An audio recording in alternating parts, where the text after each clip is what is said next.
I don't think we've actually talked about it enough on the show is the challenge around changing that team as time goes on.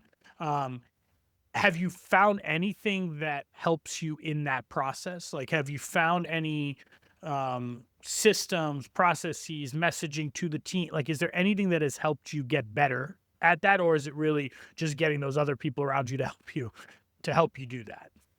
Yeah, no, I think from my perspective, it's like I look, just by nature, I'm not a cutthroat human being, right? And so like, and I've got to build this business with my character in mind, right? Otherwise, there's going to be like this like giant mismatch of like who I am versus the culture we're building.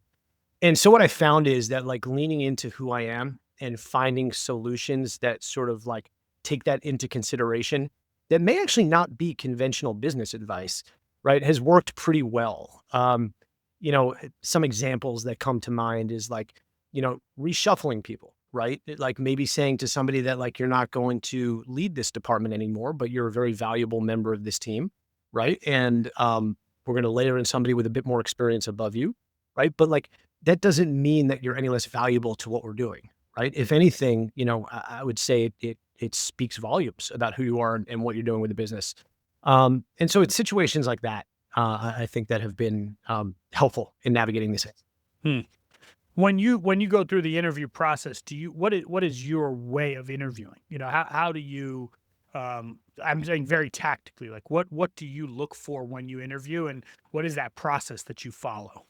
Yeah. So my interview style is I love following the chronology of a resume, right? Is sort of like just going through the dates and having somebody explain to me their story.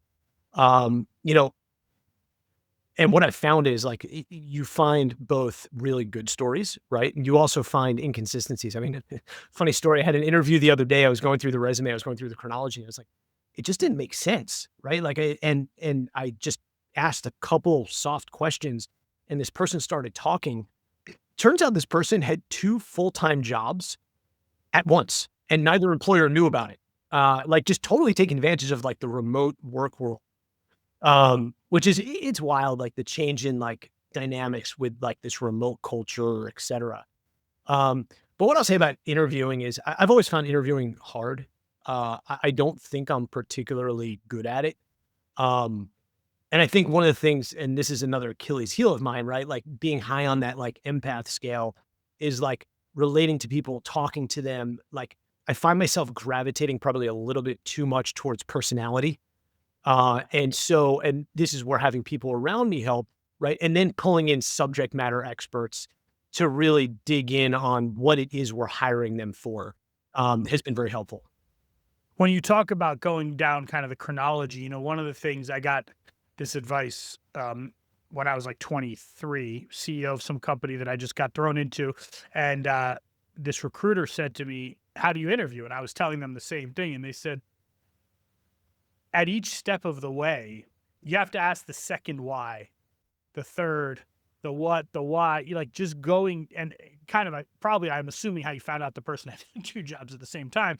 It's like going that next level, and then even going a level deeper beneath that. And what I think is that a lot of people, when you start interviewing, you just go through the canal. Hey, what school did you go to? Cool. Why did you go to, that's it. Okay, great. Why, this? Okay, great. Versus, so why'd you go to that school? Oh, because of this. Well, why was that your major? Because, well, why is that something you're interested, and kind of going the like third, fourth level deep.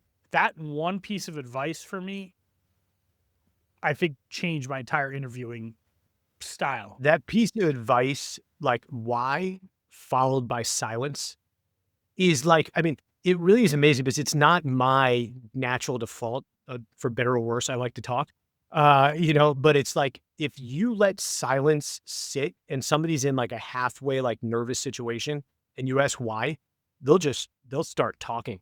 And I've used that in negotiation too. And it's really powerful.